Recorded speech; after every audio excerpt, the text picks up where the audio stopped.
There are heroes in this world who have abilities that are far superior to those of humans. And everyone has this ability individually. They protect the peace of ordinary people and the world from villains. Without such heroic people, chaos would ensue and the world would be mired in darkness. They are all loved, respected, and very grateful for their contributions to society. But often, good guys are envied by others. People watched recordings of fights in the public domain. The girl and the guy admired the hero in black clothes because he defeated the huge villain with one blow. The guy looks carefully at the picture of a person on his phone. Then he turns his gaze to the young man who is sitting opposite them, and he thinks Kelvin looks like the hero who fought in the video. Kelvin says that he had too much to drink and after that, he was vomiting wildly, so there was no way he could have been at the battle site. After hearing this, Edgar agrees. Suddenly, Calvin receives a text and tells his friends that he will go to the bathroom for a while. On the way, Kelvin watched the news, which said that the recent hero who defeated the villain had suddenly disappeared.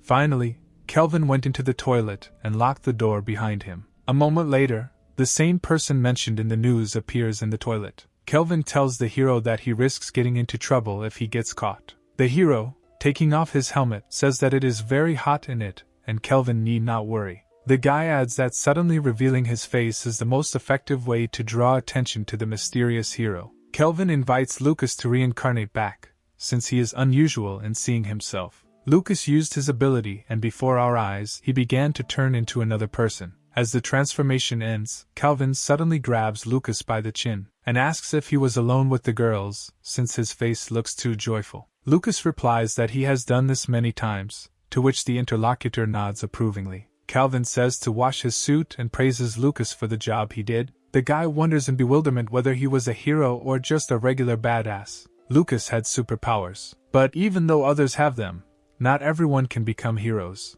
Therefore, Lucas replaces the hero, borrowing his real personality, and he simply plays the role of a double. 20 years ago, people with superpowers began to appear all over the world. The world plunged into chaos and lawlessness. It seemed that this was the end. The police could not maintain the previous peace and order. People appeared who wanted to use their abilities for personal purposes. Law enforcement agencies were unable to stop the destruction, and a lot of civilians suffered. The government urgently approved a law that was supposed to dispel the chaos. People with superpowers were divided into villains, who did not obey the rules, and heroes, who had to stand up to the villains. To the villains' headquarters, in one of the luxurious rooms, the leader of the alliance of villains was called Knighton, and he mocked the adopted law and did not understand what its benefit was. Before that, pathetic policemen came to them, trying to capture the villains. Nathan didn't believe there would be any heroes nowadays. Suddenly a window breaks and a masked hero with a red cloak appears. The villains were amused by the image of the hero in latex and his concept. The hero, turning to Nathan, says that he will punish him,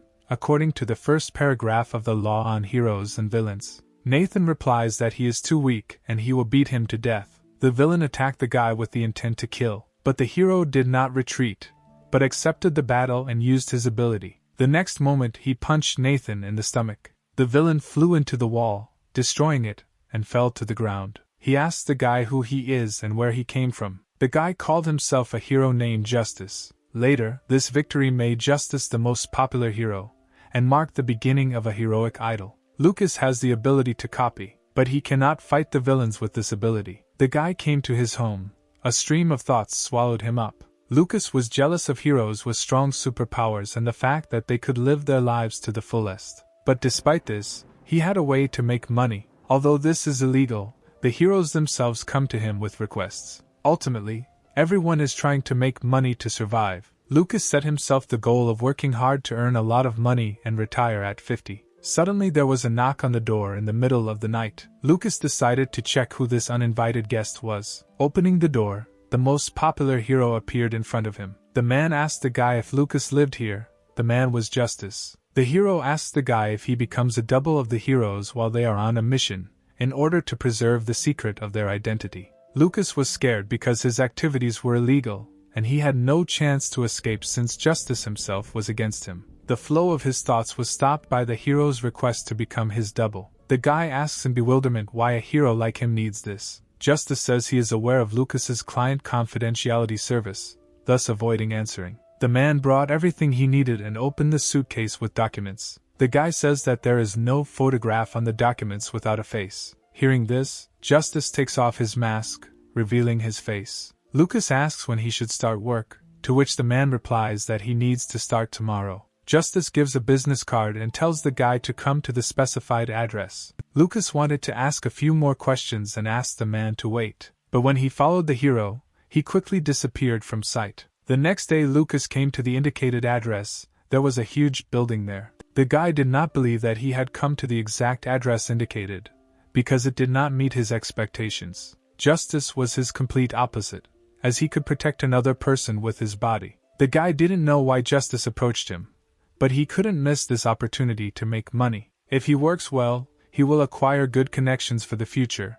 With such thoughts, Lucas entered the room. The room was spacious and luxuriously furnished, with an armchair and 2 sofas in the center of the room. Lucas entered the room and suggested discussing the details of their cooperation. But as he got closer, he realized that Justice was dead. The guy got very scared and jumped back. He was in shock and bewilderment because he did not believe that someone could kill the #1 hero. The guy decided not to rush to conclusions and decided to check. Just a slight contact caused him to suddenly get an electric shock. He couldn't understand what it was. At the same moment, a strong explosion occurred and the room was illuminated by a bright blue light. From this explosion, the guy flew to the side, and Justice's body fell to the floor. The last thing the young man saw was a blue light. The next moment his arm ached wildly, and his veins bulged. Immediately there was a strong pain that could drive anyone crazy. The guy definitely saw the light emanating from the use of his abilities. He realized that he urgently needed to leave before anyone came.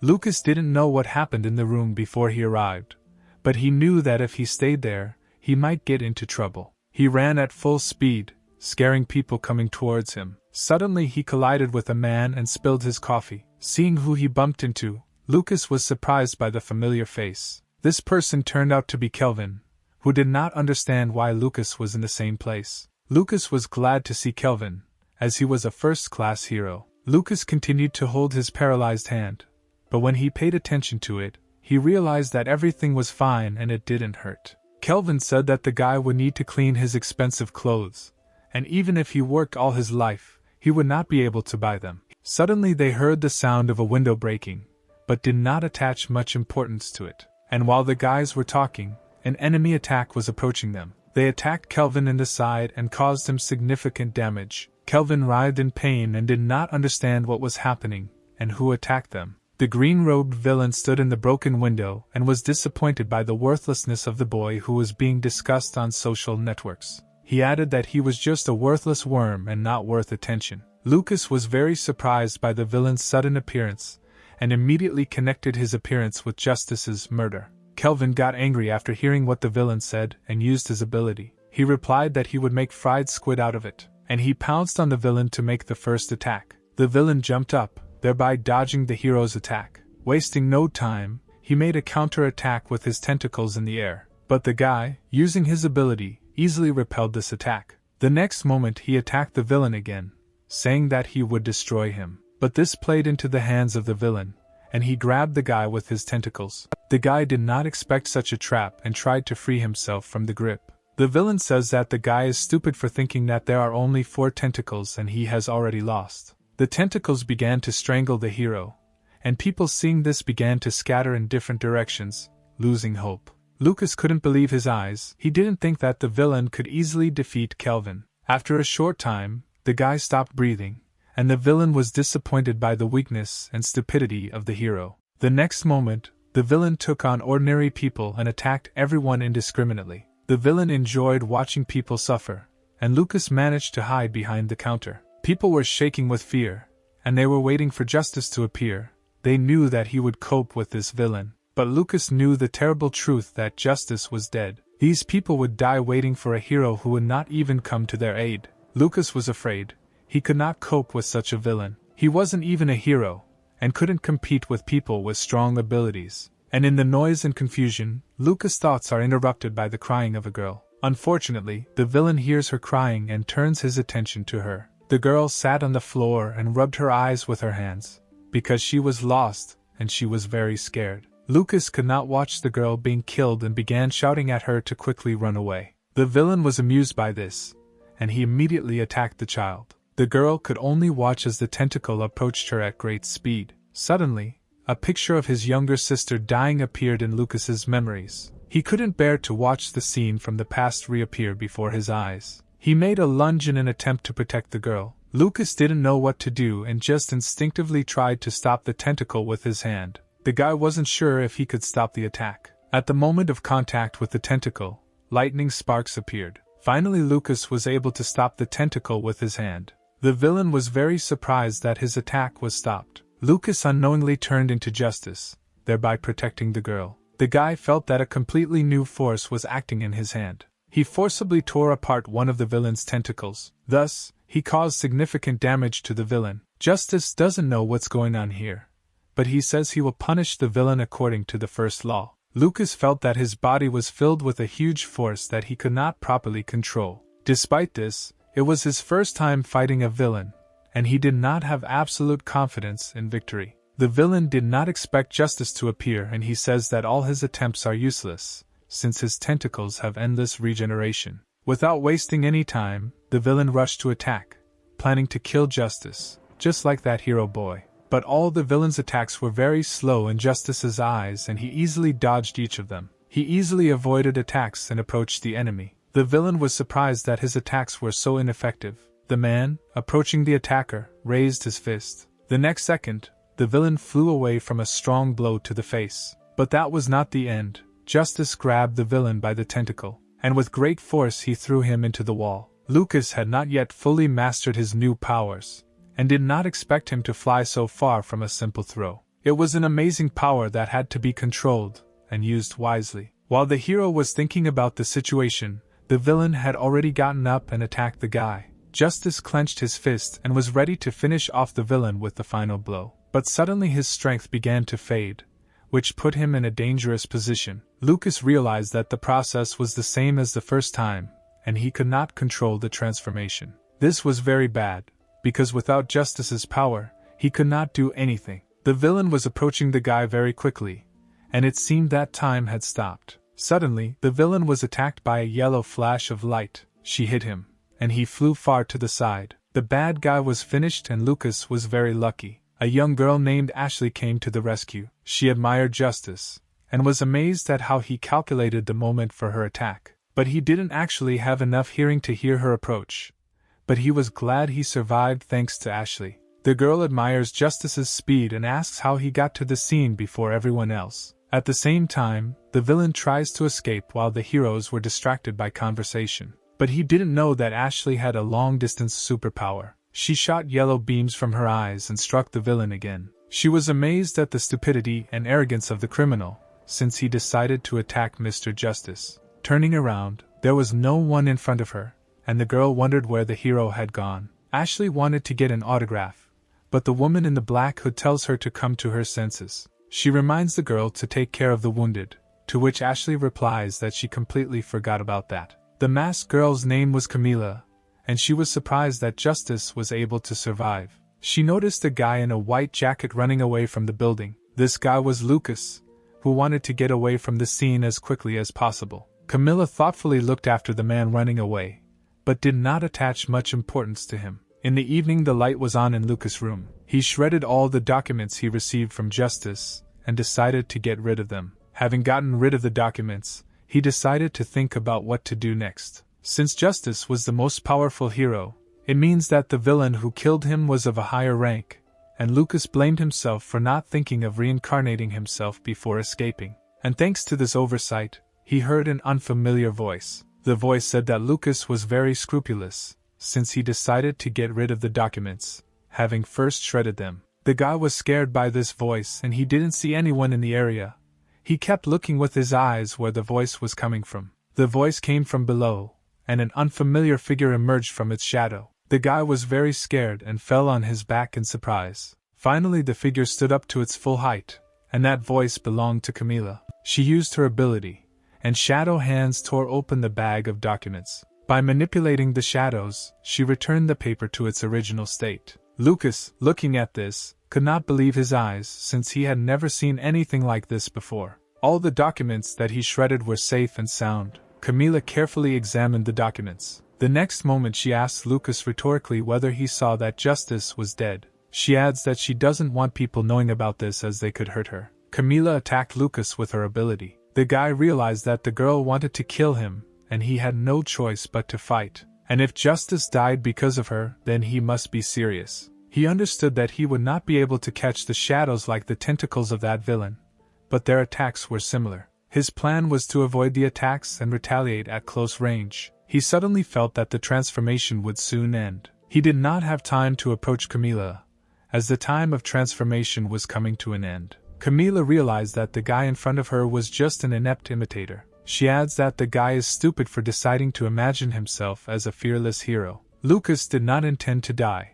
With the last of his strength he broke the asphalt and lifted a block of stone, and he used it as a shield from Camilla's attack. The girl was surprised at the guy's dexterity and intelligence, and she didn't notice how the guy managed to get close to her enough to reach her. At a critical moment, Lucas struck with an uppercut from below. Camila was even confused for a second because the guy turned out to be not such a weakling. The guy wanted to strike a second time, and had already swung when he suddenly realized that he could not move. The girl says that the guy did a good job, but he came to an end because he stepped onto her territory. Shadows enveloped him and lifted him into the air in an attempt to strangle him. His breathing was cut off and he could not breathe. But suddenly the girl began to think, looking at how the guy was suffocating, and the next moment she cancelled her ability. The guy didn't understand why the girl let him go. Camila asks him if he will continue doing what he was doing before. The guy doesn't understand her, but she says that he is not an ordinary person. The young girl asks if he wants to continue playing the role of Justice.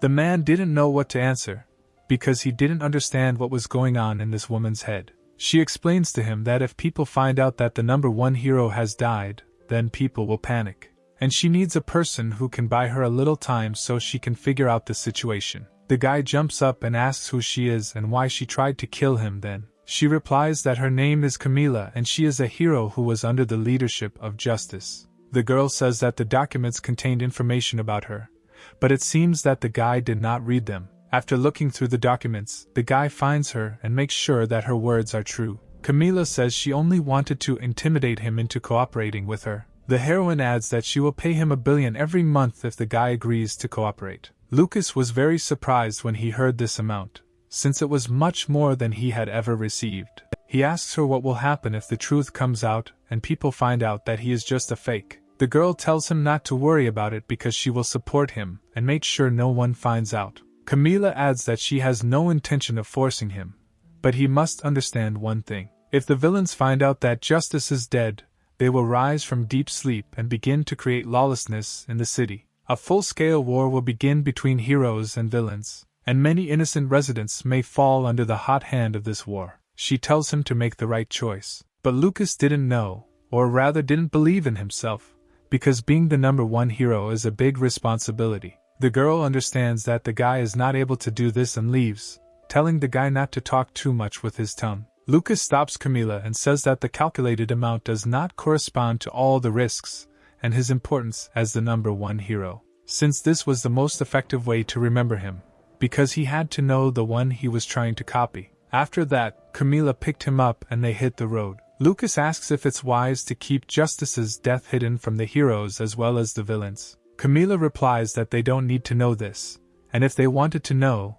they would have known about it a long time ago. The guy doesn't understand what she means and looked at her questioningly. Their destination was a logistics center. The girl says that he was not mistaken, but this is only on the outside. The camera scanned Camila and the doors automatically opened. In fact, this building was the headquarters of the heroes. Lucas saw a huge golden statue of Justice and a large number of different heroes. The atrium, that is, the headquarters, was very well camouflaged, since the import and export of various things took place here. Lucas was surprised to see so many heroes interacting with each other in a carefree manner. Some were eating or drinking tea, while others were flying in an unknown direction on their own business. Finally they came to a huge door and stopped. Camila tells the guy that she wants to test the waters and that he shouldn't go there with her. She adds that he should not attract attention to himself, and just watch from the sidelines. The vast room also contained many heroes, and hero meetings were usually held here. The key leaders of all 4 hero teams have already gathered here,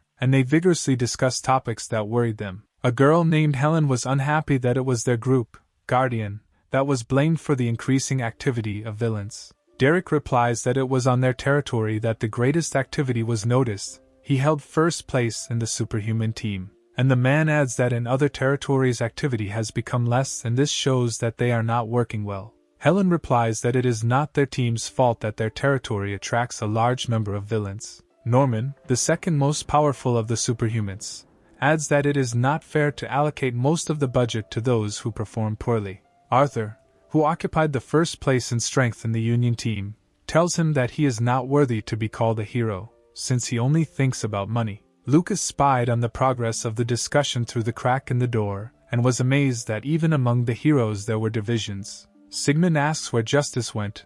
This guy ranked first in strength among the members of the El Condor team. Norman says the rumors about Justice's death may be true. Helen got angry and said that he should be more careful with his expressions, otherwise she would not let him go so easily. The man says that he is not afraid of her, and that she is nothing in Justice's absence. Beatrice, who was the second strongest member of Team Union, tells them to calm down. She says that they are no longer small children and should not organize this circus at every meeting. But the girl is also concerned that Justice hasn't been seen for a long time and thinks he might be in danger. She turns to Camila and asks if she has contacted Justice. Camila replies that Justice needed to leave for a while. Paula, who was second in the El Condor team, says that Camila is lying, because due to the fact that Justice was gone for a long time, she decided to visit his penthouse. And she adds that she saw a pool of blood on the floor. The girl's sweat dropped and answered somewhat hesitantly that it was illegal to enter someone else's house. But everyone present was interested to know whether what Paula had just said was true. Camila was in a difficult position, since she could not avoid interrogation if Paula saw everything. Suddenly Justice enters the room, confirming that Paula is telling the truth. Camila didn't expect Lucas to show up as she told him not to stand out. Justice apologizes to everyone for being away for so long. He leaned on the table and said that he could explain to them what happened. The heroes were surprised by Justice's sudden appearance. Lucas knew he couldn't leave Camila to them and he'd be found out, so he showed up to trick everyone. A minute before, Lucas heard the conversation of the heroes and in particular what Paula said. After her words, he noticed that the atmosphere in the hall worsened, and the heroes began to whisper. The guy understood that at this rate no one would believe Camila's words. That is why he decided to appear on stage. Camila was shocked by Lucas' actions, because if he made even the slightest mistake, he would be exposed. The guy was amazed at the number of heroes who gathered in this room, and although he was nervous, he had confidence that he could play the role without arousing suspicion, because he studied everything about Justice, from the length of his stride, the timbre of his voice, and even his usual postures. Norman asked Justice where he had been, and why there was blood in his house. Lucas decided to tell them that there was an attempt on his life, since they already knew about the blood in his penthouse. There was a buzz of discussion and exclamation throughout the room as people were surprised that Justice had personally said about the attempt on his life. Helen was very surprised to hear Justice's words. She says that he should have told about this, at least to her, to which the man replies that he could not tell this too soon. Since the situation was not typical for him and Camila, it was necessary to conduct a thorough investigation. He adds that as soon as he finds leads, he will immediately notify them about it.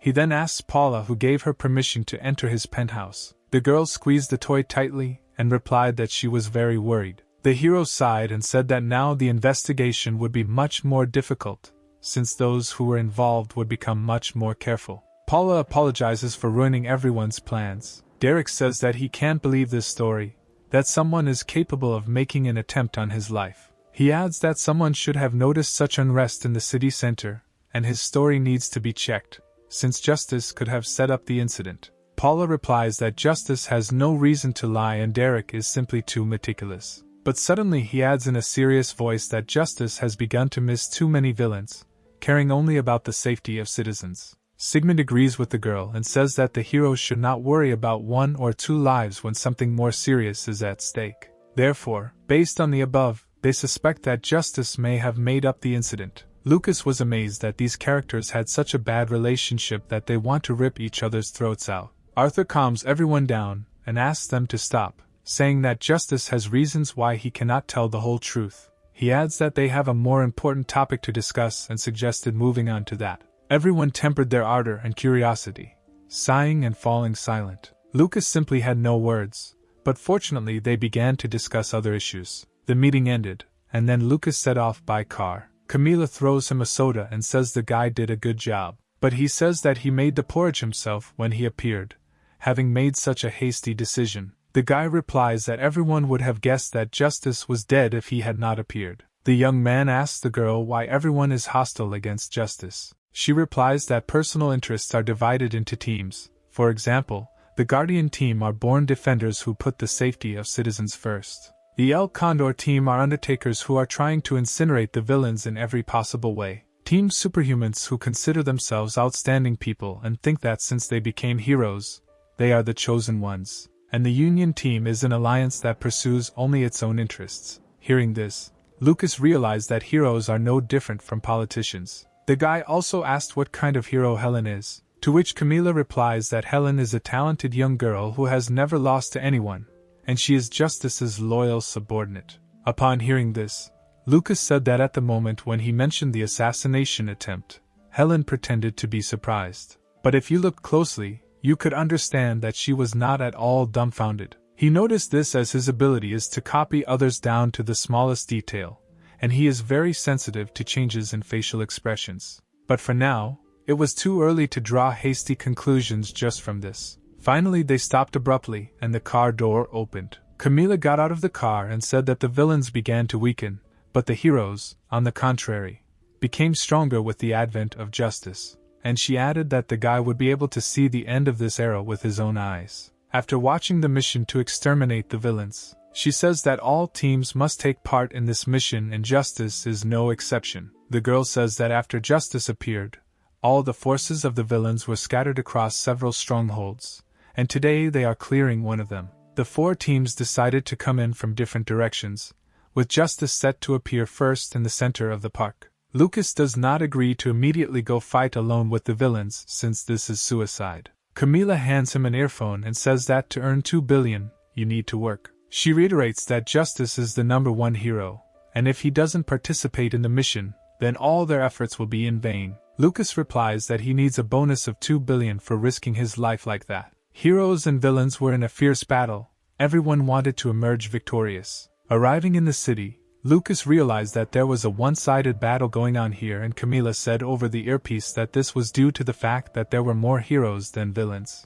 Ashley suddenly approaches him. She is glad that they met again. The girl is indignant that someone dared to attack Justice, and even think about it. He realizes that Ashley is a real fan, and she asks him to tell her if he finds the intruder. Suddenly, a villain will attack the man, aiming for his head. The girl did not notice when this guy appeared and did not have time to use her ability. But Justice himself dealt with the villain, simply hitting him with his fist. Lucas didn't use even half of his power to avoid causing a premature transformation, and he hoped that this would be enough to defeat weak villains. The next moment he leaves Ashley, telling her that he has things to do and they will talk next time. On the way, the guy met villains who wanted to kill him, but he easily defeated them and ran on at full speed. Lucas had no idea that he could copy the abilities of the dead, and if he had known about this from the very beginning, then perhaps his family would be alive. Suddenly, Camila interrupts his thoughts and tells him not to waste time fighting, otherwise he might be late. The guy realized that with his new ability he could help other defenseless people. He ran at great speed towards his destination, but suddenly a spear landed in front of him, causing him to slow down his speed. A man named Kaiser appears and says that he is honored to fight Justice. Lucas does not understand who this man is, since he saw him for the first time. Camila explains to him that this is a villain who kills heroes for fun and that for now this is too difficult an opponent for him. The guy realized that since he couldn't cope with him, he just needed to get around him. But Kaiser grabbed him by the neck and threw him down to the ground. And the next moment the villain set up his own coliseum, from which it is impossible to escape. Once he was trapped, the man had no choice but to fight. Justice struck his opponent, but he could not bear any kind of injury while he was in the Colosseum. The villain struck with a spear and did not understand why everyone was afraid of Justice if he really was a weakling. The man says that in order to defeat him, the hero must make every effort. Lucas thought that if he used all his strength, a forced transformation would immediately follow. But he suddenly realized something. Kaiser didn't know whether Justice was holding back or not. But that was a good thing, because if he died, the heroes would stop attacking. But suddenly the man easily caught the spear, stopping it a millimeter away from him. Lucas realized that a superpower is like a glass of water, and the more it is used, the less water there is in the glass. But the size of Justice's ability is not comparable to a glass, because he had a whole sea at his disposal. The man was full of strength, but just tried to keep it longer. And from the very beginning, being Justice, it was not necessary to do this. A worried Helen sat in the room, unable to find a place for herself. The secretary asks what happened, and Helen asks her if the report came from Justice. The girl replies that the report is quite late, and perhaps Kaiser is in the way. The girl got up to set off, as she doubted that the villain would be able to detain Justice for so long. Helen wanted to see for herself what had happened. The villain, looking at Justice again, saw that he seemed to have become a different person. Lucas realized that each time he forcibly restrained the power in his body and caused a forced transformation, and he wanted to see what would happen if he released it completely. Suddenly, as if with the snap of a finger, the battle became one-sided. Kaiser then added a second layer of the Colosseum to increase his chances of winning. He thought that now he could easily defeat Justice, but the man had never been so wrong in his judgment. The hero, using his strength, destroyed the spear with his bare fist. A man could simply look at the approaching fist and not believe his eyes. He couldn't believe that the difference in strength was so great. Lucas breathed a sigh of relief, because for him it was a rather dangerous fight. The guy turned around towards the noise and saw the buildings being destroyed. It was the hero from the El Condor team who fought. The young man realized that these were not easy guys, because he heard that they were too focused on the villains that they did not notice anyone in the area. The villain repelled another powerful attack from the hero, and this attack was reflected and hit a nearby building. Lucas realized that the building was about to fall on him, and he had to quickly run away. Kaiser was lying nearby, and the guy was thinking that he would die if a building fell on him. But this villain tried to kill him,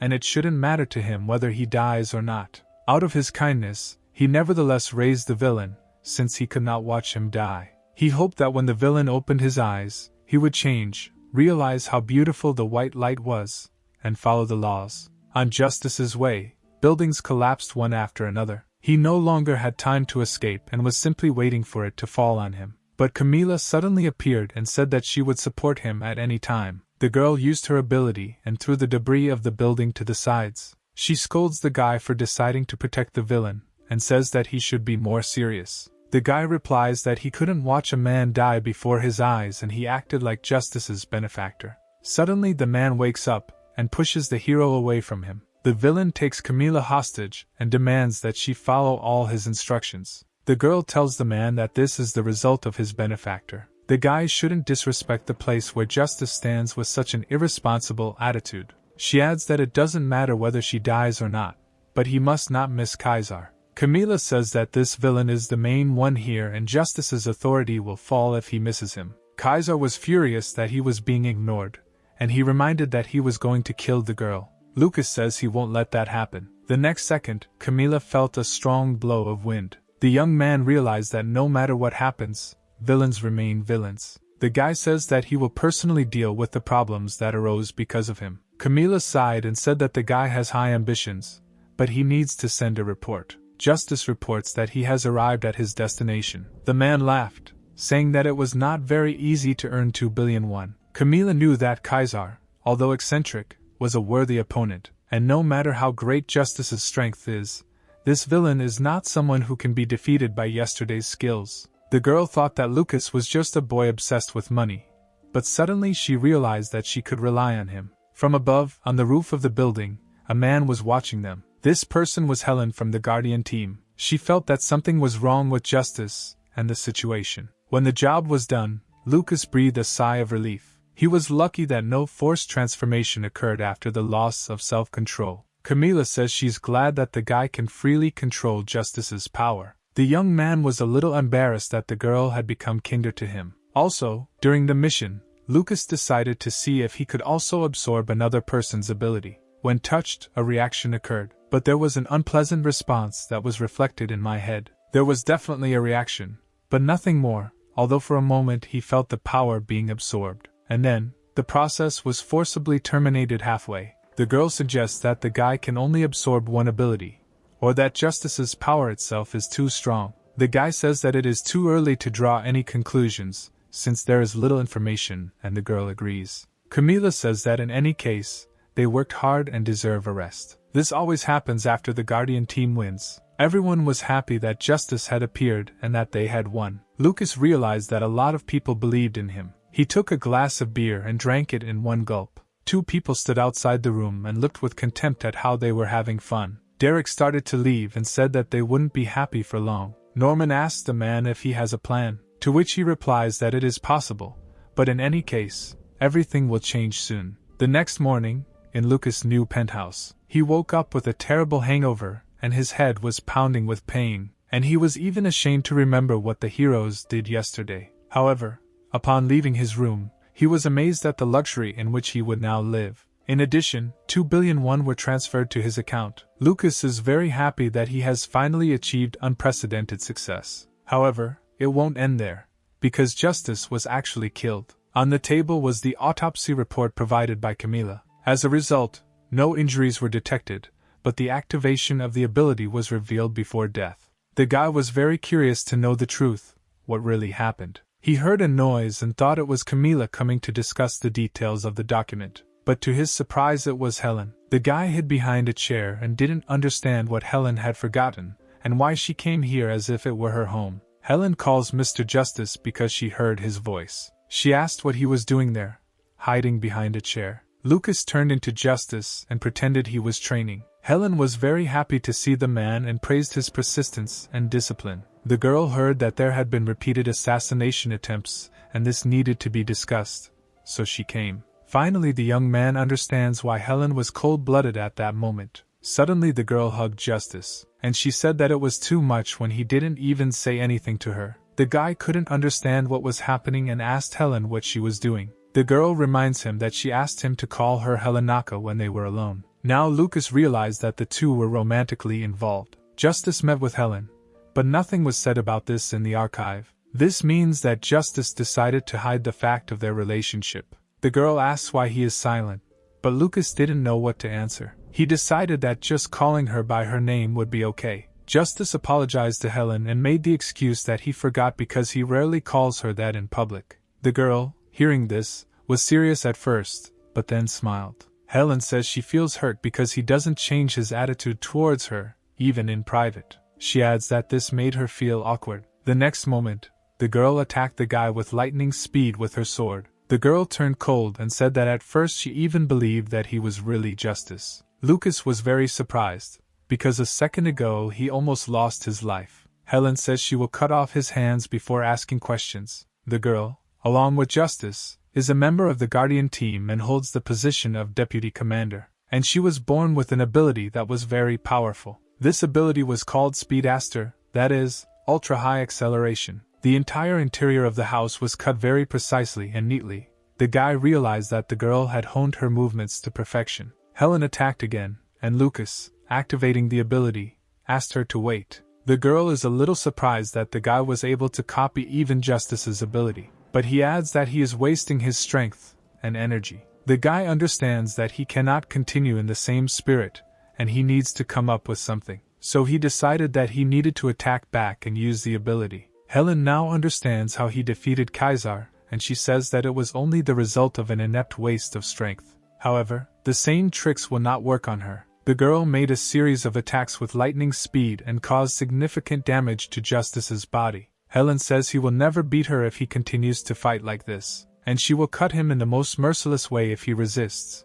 But if he falls on his face, the pain will end. The guy does not agree to her terms, and the girl rushes to attack. She stabs him in the chest with a sword and blood flows from the wound. Lucas says he was unable to land a single blow on the girl because of her speed, but now, she will not be able to move from her place, since he grabbed her hand. Although the guy struck a blow to the head, he couldn't even knock it out. Lucas was very surprised, since he was counting every newton of his strength to send the girl to sleep. The man had a bad feeling, so he decided that he needed to deliver another series of blows before it was too late. In an instant, the girl standing in front of him disappeared from sight. Helen asks the guy to stop resisting. Since he is delaying the inevitable, she will deprive him of his hands in any case. The girl used her ultimate ability, destruction of the enemy of humanity, 1,000 blows. Lucas came under pressure, where with every second he received a new blow from the sword, and at this rate they could really cut him into small pieces. Suddenly, in their intense fight, a new ability appeared. Helen realizes that this ability is familiar to her. It was Camila. She said that she knew that Helen was very sensitive towards justice, but did not think that she would realize so quickly. The girl understands that Camila was also involved in this matter, and asks her to explain everything. Then she decided not to delay, but to say directly that Mr. Justice was killed. Helen realizes with horror that Justice was killed, and they staged this circus with disguises so as not to shock others. Camila says they had no choice and had to act quickly to prevent this death from causing more problems. The girl replies that it was too noticeable. Although the guy has Justice's abilities, he absolutely does not know how to use them. Camila says that she understands everything, but now it is much more important to gain as much time as possible. Lucas agrees because in order to investigate Justice's death, they needed to clean up the mess. The girl says that this is absurd and the killer could return to kill them both. The guy says that it is unlikely that the killer will return, since they are the only ones who know about Justice's death. The girls don't understand what he's talking about and ask why he decided that way. Because yesterday there was a complete mass murder of villains, but so far there has been no reaction to this. Helen asks that even though it is not known who the killer is, will he think that there was a failure in his murder? The guy says that this is unlikely, to which the girl simply sighed. The girl decided to leave for a walk and put her thoughts in order. Helen was the only one who followed Justice faithfully, and now her head is probably a mess. And now she has become the only link in the Guardian team, since before Justice monitored the routine within the team. But now in his absence the heroes can scatter, leaving Helen alone. Camilla is indignant, since such people do not deserve to be called heroes, and they were no different from a herd of sheep that need to be led. That's why they must carry out their plan at any cost, so that the heroes do not leave their posts, and hope burns in the hearts of people. Lucas finally understood why Camila got involved in this adventure. Suddenly the girl received a message and told the guy to prepare for the second mission. They came to the dining room and the guy couldn't start eating because everyone was looking at him. Everyone was surprised to see him, and wondered why he was there. The man does not understand what he needs to do, to which the girl replies that everything has already been done. She explains that he recently had an assassination attempt, and he needs to show everyone that he is okay. The guy understood, but it was hard for him to pretend that he was just eating in front of everyone. The girl tells him to get used to it, but this will happen less in the future. Today is a special day when initiation among heroes takes place. Camila pointed to the heroes heading to the biggest event in Ardium. In this event, the heroes decide which of the 4 teams they can join, and it is similar to an open day at universities. Justice realized the enormity of this event and asked what he should do. Camila replies that they need to go, and she will tell everything along the way. After a while, they came to a large stadium.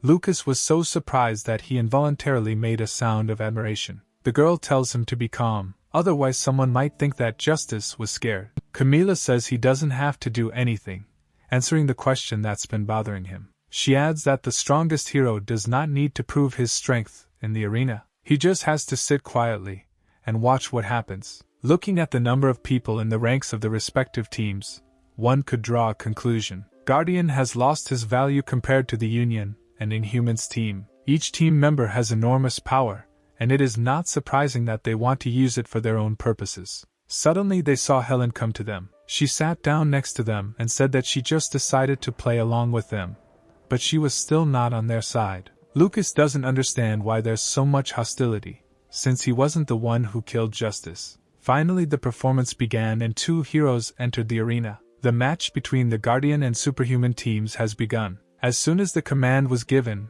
the heroes entered into battle. Adam activated his ability and attacked Jack in the stomach. Jack was thrown back by the force of the blow, and he praised the enemy for his agility and speed of movement. The next moment the men continued their battle. Lucas did not understand why the heroes should fight, to which Camila replied that this was a kind of PR for their team to attract people. Justice says it's just a friendly match to show off his strength then, to which the girls said that these matches can hardly be called friendly. In the arena, meanwhile, Adam knocked Jack to the ground and broke his wrist. Lucas couldn't bear to watch and stood up, telling them to wait. But Camila stops him, reminding him that she told him not to do anything. Although there is some bullying, these fights are fierce battles for power between teams. So, in essence, he is not doing anything illegal and even justice has no right to interfere. Adam asks why Jack doesn't give up. Is he really waiting for injuries to both hands? But then he apologizes, because he realized that he cannot give up while his hand is chained to the floor.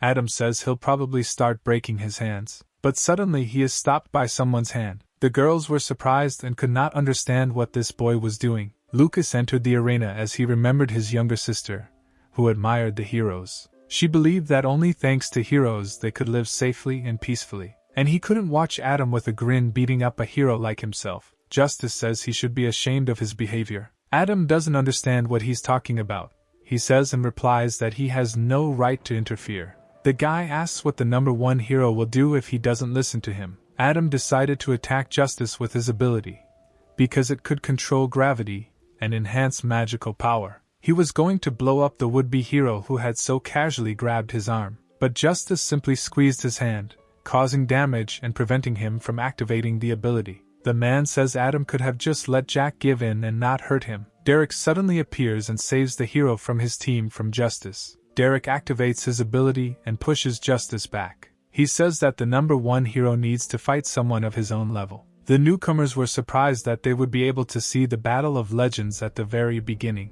Helen stood up from her seat and wanted to stop the fight in any way she could. Camila also understood that Lucas could hardly control Justice's power. Considering how he had used the power before, he had no chance of winning against Derek. Justice says there is no need for them to fight and they can resolve everything peacefully. But the man does not agree, since his authority will suffer if he backs down now. Lucas realized that there was nowhere to go, and he went on the attack, activating his ability. Derek blocked his blow and said Justice forgot something. The guy felt the power leaving his body and could not understand what was happening. Derek activated his ability and said it was his turn to strike. Justice managed to block the blow with his hands, but in doing so he injured his hand.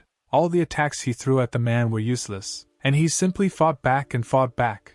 The battle was one-sided. Lucas realized that Derek could project his own attack. The man said that Justice was losing his grip and had become somewhat weak. The guy just took one blow after another. The observing heroes could not understand what was happening and why Justice allowed himself to be beaten. Derek's ability is to absorb other people's powers. He absorbs any enemy power. Then he attacks with the same force, but with a multiplied coefficient, adding his own to someone else's strength. No matter how strong the attack is, it will only harm its owner. Camila understood that if this continued, Justice would lose in disgrace due to an amusing one-sided fight. Derek asked the guy why he didn't do anything. He questioned whether the number one hero, the pride of the Guardian team, was standing in front of him. Lucas understood that if this continued, everyone might suspect something and he should have turned off his brain in vain, relying on his feelings. If he had simply followed Camila's instructions, he would have easily received 2 billion won, and would not have ended up in this situation. The man asks how long he plans to be a punching bag. However, he could not bear to see the false hero behaving in a completely unheroic manner. At the moment of the collision, Lucas had an idea on how to defeat Derek. The man finally saw Justice start to fight, and told him that if he tried, they might have a draw. But suddenly he saw Justice approaching him. Lucas knew he couldn't hold a candle to the real Justice. But still, in any situation there is a way out, and here too there was a way to win. And this method was to direct such a flow of magic that Derek would not be able to absorb. The arena began to collapse from the sudden surge of enormous power from the two men. A very strong shockwave arose, which covered all the spectators. Camila was surprised that the guy started to succeed. But if everything is left as is, then the atrium will disintegrate into atoms. Suddenly the men felt strong pressure from outside. They stopped fighting and were pulled towards the ground. Lucas didn't understand why his body suddenly felt so heavy. The man who intervened was Arthur. He told them to stop and look around. Lucas knew this guy. He was from the Union team. Arthur sighed and cancelled his ability, telling them to stop being childish and not do things like that again in places like this. Derek walked back to his seat with dissatisfaction. Jack bowed to Justice and thanked him for saving him. People were surprised by the fight and everyone admired Justice. They said that if he had not been stopped, Derek would have suffered greatly. Lucas breathed a sigh of relief and was glad that everything worked out. The next day at Justice's penthouse, Helen brought a list of heroes who had joined the 4 teams. Camila says that thanks to Lucas's antics, the situation in the atrium has become better, but Guardian is still in last place in terms of the number of new students. The guy asks if there is really such a big difference between the teams. Helen replies that not really, and even though their hero lost, it didn't really matter. Because in the current situation, where the villains have been significantly weakened, there is still no one who consciously wants to join Guardian. And at this rate, all power will be concentrated in the hands of the already famous superhuman team. Lucas asks what the problem is if they have a lot of powers. Camila reminds him that although they have great power, they behave no better than villains. Then the guy thoughtfully asks why don't they create their own alliance. The girl says that there is no one to even join the alliance, since El Condor is too radical. The superhumans are immediately excluded and only the Union team remains. Drawing a conclusion, there was an option to invite only them if they themselves would not be the initiators. Lucas asks the girls what's so difficult about this. He adds that it might be difficult to transform into 2 people at once. The girls don't understand what he's getting at. The next moment he shows them the phone and says that he will do it, but only for the salary of the number 1 hero. In the evening there was a party on the roof of the hotel with a lot of people. People were relaxing and having fun, some were swimming, and some were dancing. Lucas asks why they came to such a place late at night. She replies that William, who was ranked 3rd among Team Union members, is here. Unlike other teams in the Union team, rank does not depend on the strength of the hero, but on his popularity. Although he can hardly be called a hero, he has many connections thanks to the parties he throws. And today there should be a vote in which William will take part, and Lucas needs to falsify its result. Camila doubts that the guy will succeed and asks what he plans to do. The guy says that this is not one of those things that is worthy of praise. And looking at the girl in a swimsuit,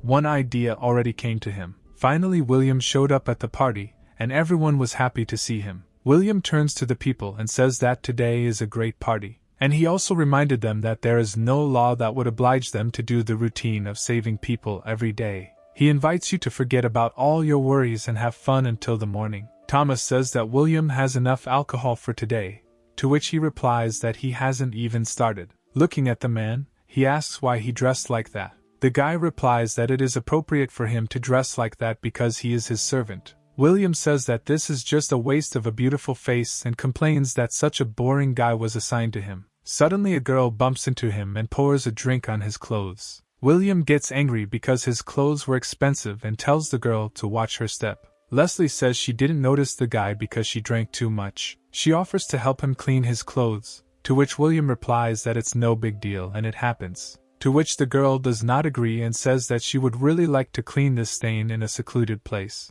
The guy says that since she really wants it, nothing can be done. He leaves Thomas and tells him to keep order in his absence. The guy enters the password and the door to his luxury room opens. But before William had time to ask anything, Leslie used her ability. And the next moment she knocked him out with one blow. Naturally it was Lucas who turned into a girl to deceive William. Immediately the guy began looking for the tablet on which the conference was supposed to take place. After finding it, the tablet had retina and fingerprint recognition. Although you couldn't tell from William, he was quite careful. But he was lucky that there was no password, so he transformed into William and easily unlocked the tablet. Arthur was surprised that William showed up to the conference so early. The man immediately got to the point and reminded that at this meeting they must decide whether to cooperate with the Guardian team. Everything will be decided by everyone's vote. Arthur had 1,479 votes. Beatrice had 1,326, and William had 985. Lucas was surprised by how everything was organized in the Union team. It was not like a vote, but like an entertainment show. The guy understood that William's voice could influence the result. Everyone quickly voted, and Arthur was a little surprised. Afterwards he said that since they had unanimously made a decision, they would act in accordance with it. Lucas logged out of the conference, and breathed a sigh of relief. Camila was waiting for him outside and she asked how it went, to which the guy replies that this is a success, and he has done work worth $2 billion. In his room, William woke up and agreed that he had had a little too much to drink. Thomas asks if the man really doesn't remember anything. William says that this is true, since intimacy with such a beauty must have been incredible, and he even managed to take part in the conference. He says that as soon as he opened the tablet, he noticed that he had already cast his vote. William wonders who the girl was and if Thomas has her contact. Thomas has guessed something and asks William for a list of all the guests present yesterday. The next morning, Lucas decided to completely review his wardrobe, as he needed to fully match Justice's style and preferences. Looking into the closet, he saw the complete opposite. All his things did not fit. Camilla added that it is necessary to change not only appearance, but also all habits, manner of communication, and behavior. Helen looked at all this with a dissatisfied expression on her face. It seems she still doesn't like this idea of a substitution. Lucas, throwing all the things out of the closet, remembered that now he has become incredibly rich and can buy anything. Suddenly he notices a photo in a frame. Having picked up the photo, the main character suddenly changes his face, falls to his knees and carefully examines everything that is depicted on it. The photograph shows his entire happy and carefree family resting at that moment. I remember they had just left the cinema. Lucas completely forgot that he hid it in the closet in order to remember less what happened that day. Longing for his family is visible in his eyes. Thinking about how wonderful it would be if his little sister saw him transform into Justice, she would be delighted. Just thinking that you definitely need to take the photo with you, the frame breaks and it flies straight under the bed. Dissatisfied with his clumsiness, Lucas tries to lift the bed and, not calculating his new enormous strength, throws the bed like a feather. There is a look of fear and surprise on his face at how he managed to pull this off. A little later, in the office, the main character and Camila discuss what happened at home. Lucas says that the surge of strength began abruptly this morning and he excitedly says that he doesn't know what's happening to him, taking the pen and breaking it as soon as he touched it. Camila suggests that he somehow became more sensitive to Justice's abilities and his superpower began to awaken. With a stupid expression on his face, Lucas asks how this is possible. He can only copy his appearance and gain a little power from it. Then his interlocutor began to explain that, like human muscles, the more often he uses his superpowers, the stronger he will become, and now it's time to get to work. In the blink of an eye, the main character turns into Justice. It's time for a conference in which the main superheroes participate. Arthur apologizes for forcing everyone to get together and get in touch so suddenly. The fact is that he urgently needs to go on a business trip. Norman, wanting to quickly get to the point, mockingly says that now they have only one main topic on the agenda. This is a more productive distribution of our forces. The head of the team says that everything was correctly noted. The conversation will be about this. El Condor decided to establish an alliance with the Guardian team. Hearing his statement, Norman is angrily indignant at why everything was suddenly decided so quickly and how they came to this. As if not noticing his attacks, Arthur continues, all decisions depend on the results of the vote and, as it turned out, the majority believes that now more than ever it is necessary to concentrate on capturing the remaining villains. Getting even more angry, Norman says that this is all nonsense, and he doesn't like this idea. Suddenly Sigmund, squeezing the bandit's head, asks why he should concentrate on catching the villains in words. He sharply began to express his dissatisfaction, whether there were any good reasons for this. Jumping at this question, Norman replies that as a result of the last mission, the main base of the villains was destroyed. Then Justice says to stop arguing. This is a waste of time. His thoughts regarding this situation are completely different, and clearing the main camp does not provide any guarantee of complete deliverance from the enemy. Helen, in complete calm, adds that she completely agrees with the opinion of the head. With the same displeasure on his face, Norman wants to object, but his objections are immediately stopped by Derek. And in a languid voice he says that the decision was unanimous. How can one object to the opinion of the entire team? The complete destruction of the villains will bring peace and tranquility. This time he supports Guardian's intentions. Surprised by himself, Lucas in Justice's body thinks about how everything came to this skirmish between the heroes. The end of the negotiations is approaching. Returning to Lucas's rented apartment, Camila looks in surprise at the hole in the ceiling that appeared after an unsuccessful prank. She asks how he will justify himself to the landlady, and whether he has any thoughts on this matter. While throwing out the trash, the main character replies that he will just give her a wad of money, thinking that this will solve the problem. But the important thing is that from the day he first approached him, some unknown shit began to happen to him. Supplementing, he asks why Camilla is helping him figure all this out. They have a normal market relationship. He works in exchange for money. Why is she worried about him? In response, Camilla says that it is in her interests that everything be in order, because as long as justice is alive, all the heroes will behave as they should in reality. But there is another reason. This reason is a little personal. Realizing that she said too much, she hurriedly puts on her hood and moves towards the exit. Thinking that he had said something unnecessary, Lucas frowned, but did not find out what she meant, and it was better for him not to ask about it in the near future. Coming out onto the terrace, they notice with caution that the same guard who was at the party with William is standing there. Camilla recognizes him and says that this is Thomas from the Union team, perplexed that he forgot here. Smiling as if nothing had happened, Thomas notices how unexpected it is to cross paths with them in such a place. Camilla reasons that he clearly came for a reason, and why she is here. Turning sharply and staring at Lucas, Thomas suddenly declares that he knows about his copying abilities. Lucas freezes in fear, trying to defuse the situation. With a smile on his face, he notes that this is a rather amusing ability, and he likes it. Then in an instant the smile on his face disappears and he asks why he came to the party yesterday. He wasn't invited. Sensing something was wrong, Lucas shyly refuses and says that he doesn't understand what they're talking about. Yesterday he spent the whole evening doing household chores. Interrupting the blatant lie, Thomas claims that it will not be possible to evade the answer, since all the surveillance cameras have been viewed and indicate the opposite. One of the cameras clearly shows that he has reincarnated as a girl.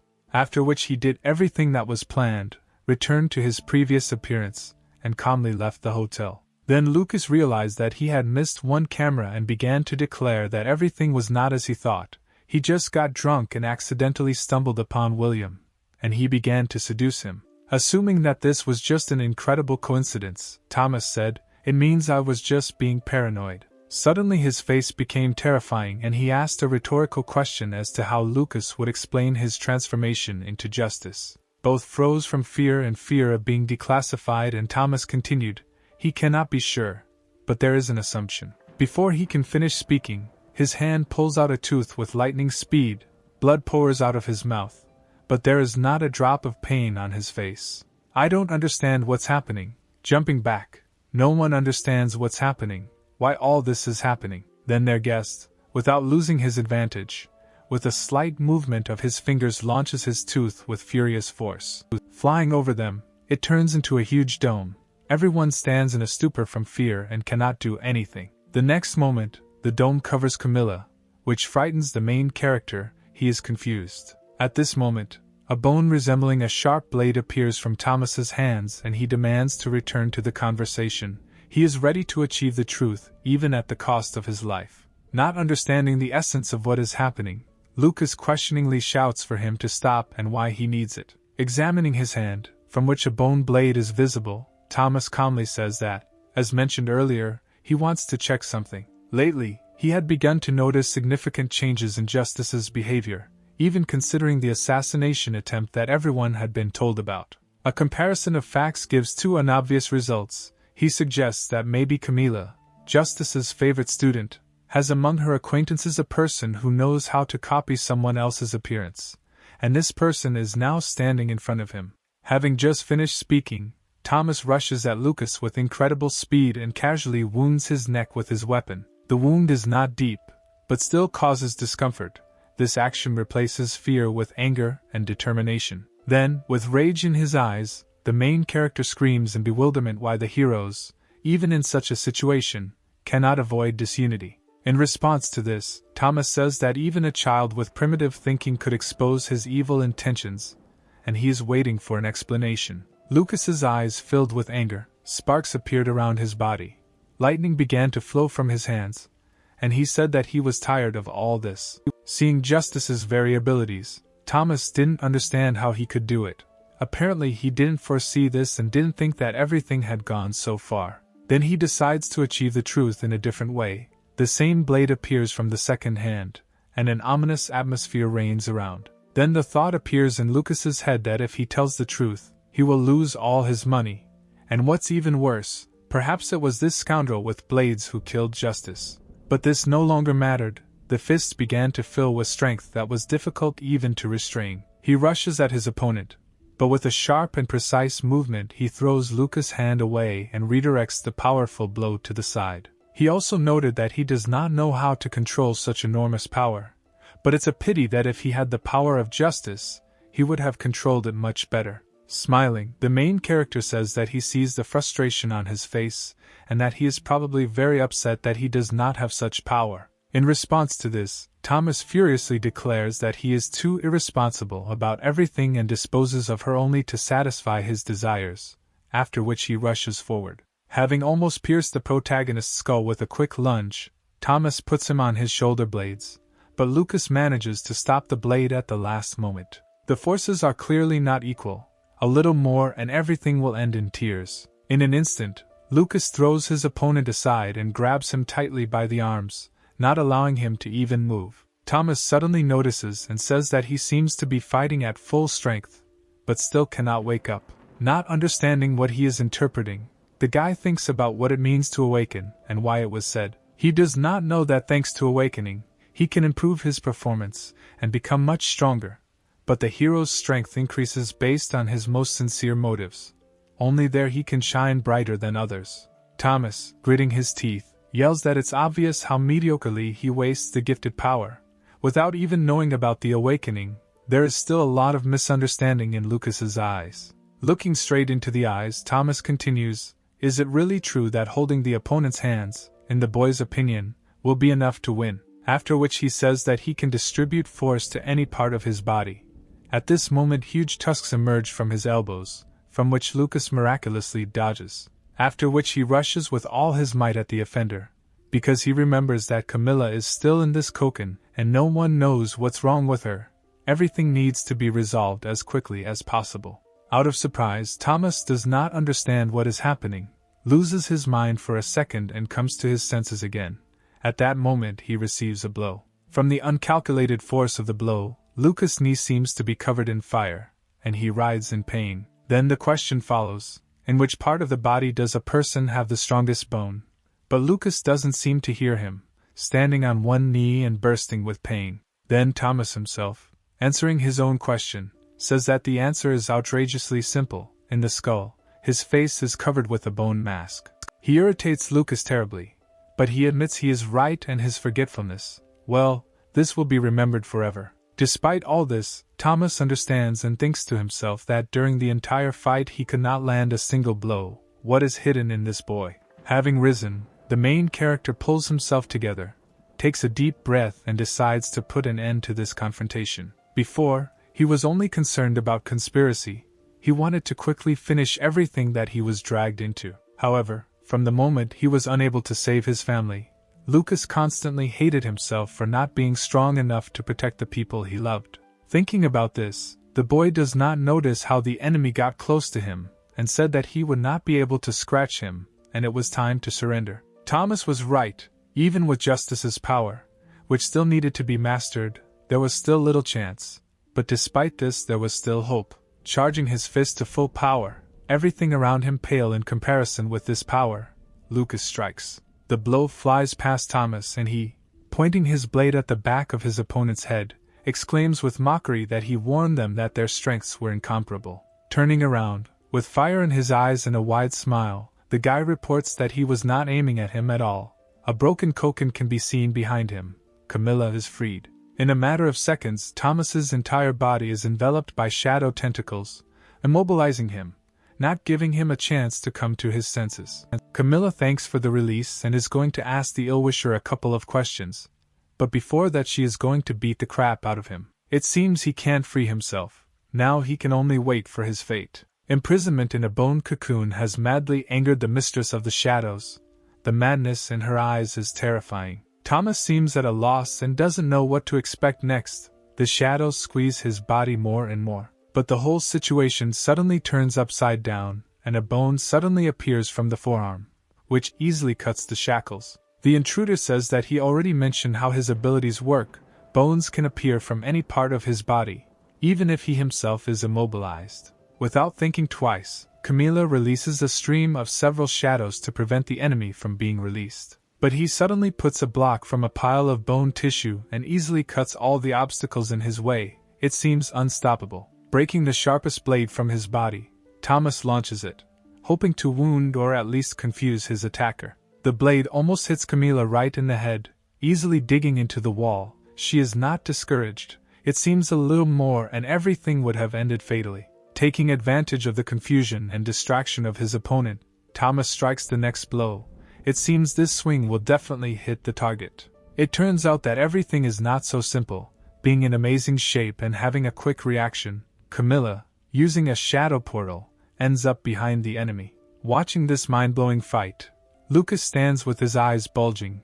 The level of fighters in this battle is quite high. This guy fights on par with Justice's own student. Having assessed the situation, Thomas understands that his opponent is quickly closing the distance and attacking with shadows from a safe distance, then he can do the same. Having pulled out another tooth, with a sharp movement, imperceptible to the common man, as if a live cartridge were being torn out of his hands, a bone projectile was being torn out. This time it is divided in two and several traps are already flying from above. It will not be easy to dodge such a trap. Saying that he won't be able to pull off the same sneaky trick twice, Camila sharpens her day and cuts off the enemy's attack. At this moment, she notices that Thomas has disappeared from sight. Where did he go in such a short period of time? Justice's student's gaze darts from side to side, trying to find the intruder. Attempts are in vain. Suddenly, out of nowhere, a threat appears from above, but the shadows can predict the enemy's movements and instinctively protect their mistress. She jumps back quickly and fires dark purple streaks at Thomas's landing spot. Perhaps this is the end. Despite the accurate hit, he manages to precisely build a bone shield on his chest, which easily repels the attack. Crouching, collecting all the shadows in the area, which sent tremors throughout the building, Camila says that he managed to make her fight seriously. With a sharp movement of both hands, a cloud of ominous energy rises up, obeying the movements of the mistress. Her gaze has become even more terrifying. Huge shadows appear over Thomas's head in the form of a mouth of waves. Terrifying. This is one of the strongest abilities, called a shadow tsunami. If it collapses on him, it will be hard. This entire incredible cloud of energy covers a huge area of the building. A little more and everything will collapse. The ability slightly hurts the enemy, but he is miraculously saved thanks to the bone armor. And at the same moment he appears behind Camila. With the last of his strength, Thomas concentrates all his strength in his hand, trying to deliver the final blow. Lucas, rushing to help, fearing for his mentor, tries to warn her, shouting her name. Just before the end of the attack, Justice's student, with a carefree expression on her face, reports a shadow behind her that will pierce Thomas at any moment. After this news, he freezes. In a commanding tone, Camila says that the time has come to stop. It is clearly clear that from the very beginning the stranger did not try to kill anyone. Lucas can't understand what's going on here at all, because the enemy almost killed them a couple of times. In fact, it would not have been difficult for Thomas to deprive them of the ability to breathe with just one touch. But this did not happen. What goals he actually pursues. Confirming everything that has been said, the guy says that given the circumstances, the case of killing Justice, which was mentioned at the meeting, was not at all unsuccessful. Justice is indeed dead. Taking a flash card out of his pocket, he claims that there is footage of Lucas' transformation into the leader of all heroes. He will have many difficulties with this material. If this is revealed, then everyone will consider the copy hero a murderer, and then he will immediately come to an end.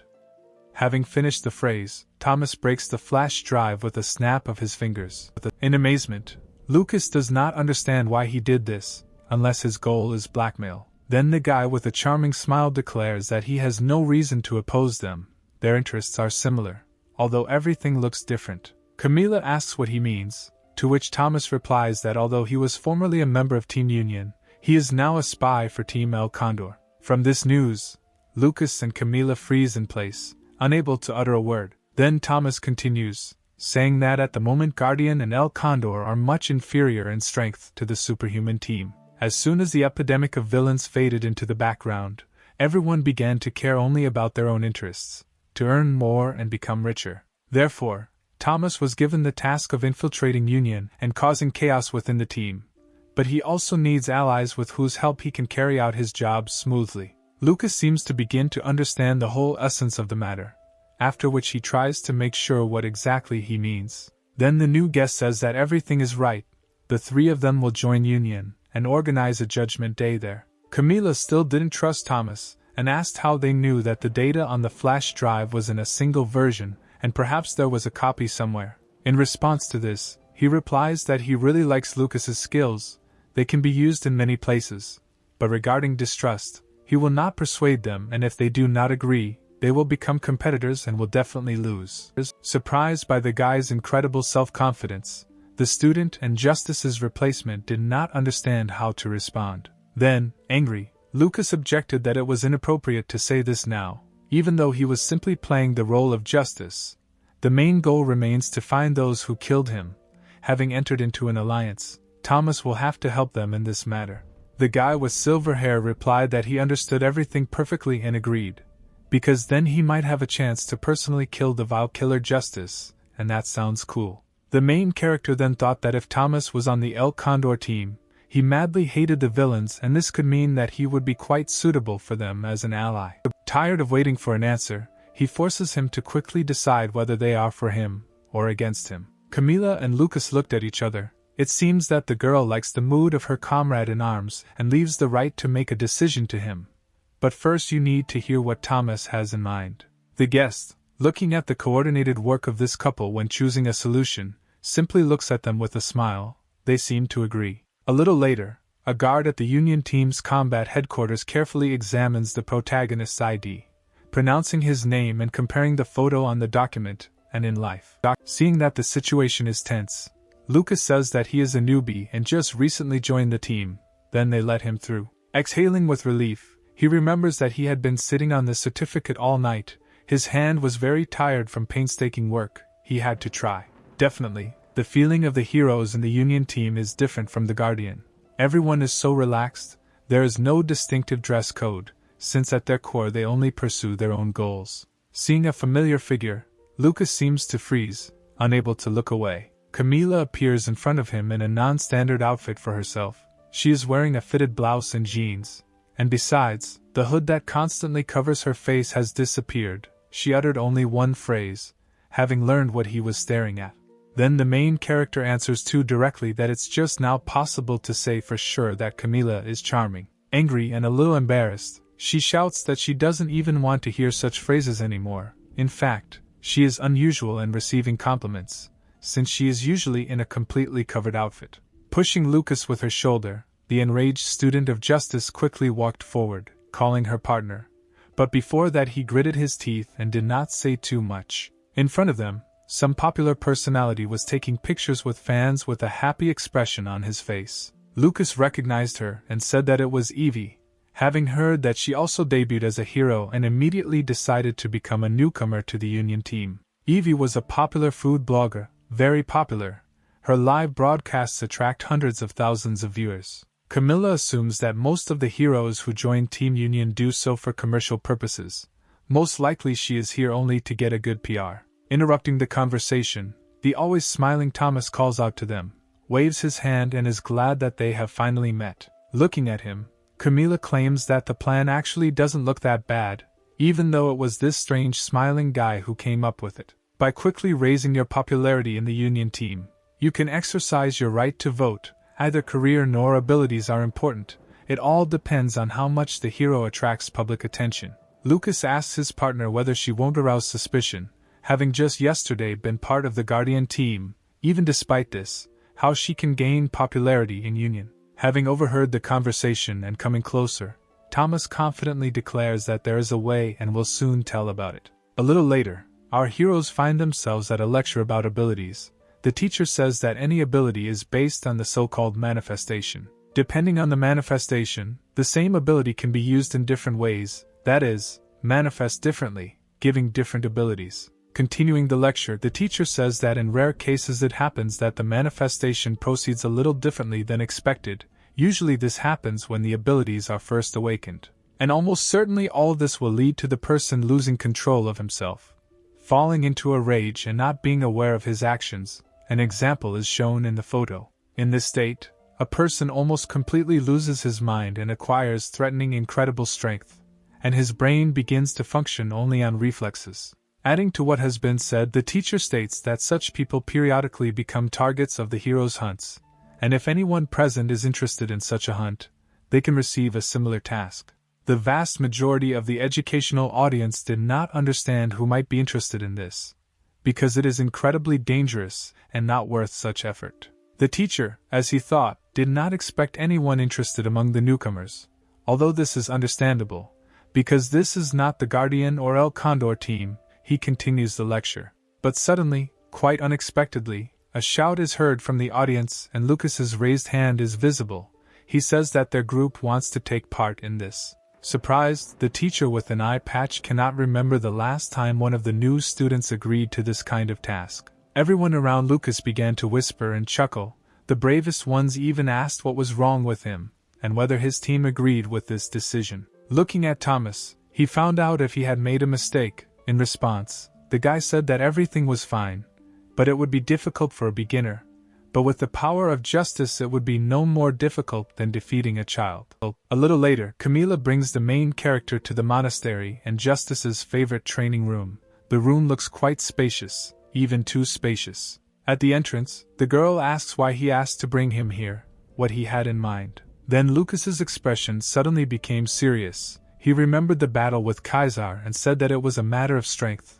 In the battle with Caesar everything worked out by itself, because Justice's powers are colossal. And in the confrontation with Derek in the arena, he would not have managed if the fight had not been interrupted. Continuing, he added that Helen was right. Until that moment he had only thought about profit and money, but now his goals are something more. A memory appeared in my head from his birthday. When the whole family was gathered, they were happy and carefree. That day, Lucas decided to please his little beloved sister, knowing that she desperately wanted to see a hero named Nolan. The girl really loved this hero very much and always followed his achievements. Her eyes were wide open, she impatiently waited for a miracle. A second later, the same hero Nolan appears before her eyes. Lucas specially trained for weeks so that everything would go perfectly. My sister was overwhelmed with joy and admiration. Her dream came true thanks to her brother, whom she loved madly. The wonderful moment is suddenly interrupted by a certain entity that appears behind. At one moment the table where the parents were sitting flies up into the air. It seems they died on the spot. The girl cried from fear and clung to her brother. Lucas himself was also scared and dumbfounded. Not understanding what was happening, he stared at the villain. A huge pile of purple muscles with 4 eyes and a twisted mouth looked at them and was glad that he had finally found a hero to compete with. Lucas had never seen villains so close. In that moment it was as if he was frozen to the ground and could not move. But the thought that there is a sister nearby who needs to be protected brings him to his senses. The guy instantly stands in front of her and covers her with his body, deciding that he needs to pull himself together, otherwise little Sona will die just like his parents. Lucas decisively rushes at the hero, hoping to win. But everything turned out differently. The enemy hits backhand with one slight movement of his paw, after which the boy flies 10 meters away and seems unable to even stand up. After hitting the tree hard, his transformation began to wear off and his real exhausted face was visible from under the mask. With the last of his strength, he told Sona to run, but it was too late. Before his eyes, the monster grabbed the girl and squeezed her with inhuman strength. The sound of crunching bones was clearly heard in the air. The next moment, Lucas saw that the monster's mouth opened wide and began to mercilessly devour the girl. The last thing the girl said was the word brother. It seems that this memory seriously angered the main character. His veins bulged, his arm became more powerful and became covered with tons of lightning. After which, with all his might, Justice's successor concentrated all his strength and literally demolished all the massive columns in the room with one blow. Seeing this, Camila was incredibly surprised. Her eyes opened wide. She did not expect such power, because he did not even turn into Justice, as if his powers were increasing with every second. Determined, Lucas confidently said that now he will train and in the future will do everything that depends on him. At this time, in one of the few remaining villains' bases, a guy was sitting and looking for something on the internet. He receives a call, putting the phone to his ear. From it he hears information that a couple of newcomers have joined the Union team and are moving on a mission to his area. Hearing this, the guy was happy and got up and headed to the door. In place of his footprints, some creepy, incomprehensible substance appeared in the form of dirt. Opening the door to the basement, he said that he and his guys were bored, they were hungry, and below they could see a bunch of evil eyes and the open mouths of strange creatures. On the other side of the street, our trio of heroes were going on a mission entrusted to them by the head of Team Union. With a mockery, seeing Lucas' uncertainty, Thomas wonders if they can cope. After all, this is not an easy task, after which, to reassure him, he adds that Justice's power is with them and there is nothing to worry about. Moreover, thanks to Camilla, they didn't even assign a hero mentor to them, and this actually says a lot. Then Lucas was indignant that the group should consist of 4 people, but there were only 3 of them. At that moment someone's hand touched his shoulder. With joy and good spirits, the charming blonde girl greets everyone and says that she was sent with them. Frightened by the sudden appearance, the main character jumps up and says the name Evie in surprise. She responds by saying that they are the same age and why not make friends. Then Camila runs into Thomas in a rage and is indignant that he brought a streamer. What was he even thinking about? Then the guy answered. He said that popularity is important in the Union team. It's convenient to have someone like Evie. She can speak on behalf of their group, especially considering the fact that they are forced to hide their identities. Surprised by what she heard, Evie asks with interest why they need to hide their identities. Lucas, not understanding what was happening, thought how he could talk about it so openly, they would be exposed. Showing her naivety, the fair-haired cutie says with admiration that they really also have a streamer in their lineup, and she, too, at first felt awkward in public. Everyone seemed to be reassured by this ridiculous assumption, and Thomas said that the patrol area was quite large and they should split up into pairs. Lucas immediately suggested that he be together with Camila, but Thomas, as the team captain, refused and ordered him to team up with Evie. Hearing this, the guy's jaw dropped. Then Thomas took the main character aside and said that he had forgotten about what the professor said. He had never felt the manifestation before. The difference in abilities before and after was incomparable. Evie would help him with this. Looking at the carefree girl, Lucas thought about how and what he should learn from her, because she is so carefree and hardly has much strength. In addition, Thomas added, if they still had suspicions and mistrust of him, then Camila would be able to personally observe him. Butting into the conversation, Justice's student agrees and says that this is a good idea. That's what they will do. After which she and the bone guy headed forward, wished him good luck and ordered that if something happened to immediately contact them. There was an awkward pause between the guy and the girl, as if they didn't understand what to do and in which direction to move. Then Evie moved in the opposite direction. Lucas reluctantly moved after her, muttering dissatisfiedly under his breath that he was lucky to be walking around with a popular girl, noticing that she looked cuter than on the streams. Suddenly thinking that he doesn't even know what abilities this cutie has, Evie appears before his eyes and wonders what Thomas's words about watching him meant. This was said too straightforwardly. In response, Lucas replies that the guy just recently became a member of their group and that monitoring his progress was implied. The girl believed in this without a second thought. Apparently she was very naive and, as if she had read the thoughts of the main character, began to talk about her abilities. She can eat as much food as she wants and after that acquires incredible strength. Stunned by this ability, Lucas thinks that this is some kind of absurd nonsense, and he doesn't believe it at all. The cutie also took out a chocolate bar and while eating it, added that she wanted to become a hero in order to eat a lot for free and become more popular. Hearing this, Lucas had questions in his head. Thomas said that she would train him.